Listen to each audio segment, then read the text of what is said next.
দেখো আজকে লাঞ্চের থালিতে কি কি নিয়ে চলে এসেছি। এখানে হচ্ছে এটা কি, এটা সবজি দিয়ে এগ রাইস। এখানে হচ্ছে বেগুনি, পনির, মাথা তরকারি। এটা কি কি দিয়ে না করা? ব্রকলি, গাজর, আলু, নূতন আলু আর হলো গাজর। হ্যাঁ আবার পনির দিয়েছি ভেজে, আবার পনিরটাকে ক্রাশ করে দিয়েছি। ব্যাপক। এই রেসিপিটা তোমরা আমার চ্যানেলে বড় ভিডিওতে পেয়ে যাবে, দেখো অবশ্যই ট্রাই করে। নিরামিষ কিন্তু মুখে লেগে থাকা রেসিপি। মারাত্মক রেসিপি। খেয়ে ফেলি, পনিরগুলো নেবো।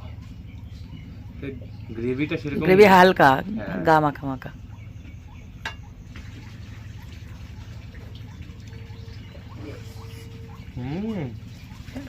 মানে রেসিপি যেটা বানিয়েছি তরকারিটা কেমন আছে তাই বল। মারাত্মক।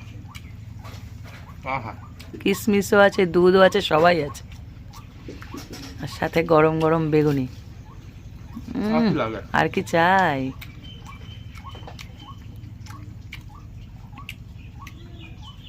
এর সাথে আর একটা জিনিস যায়, কি বলতো, হয় চিকেন কষা আর না হলে ফিশ রেজালা, ব্যাস, আর কিচ্ছু লাগে না। এনার মনে কি আনন্দ।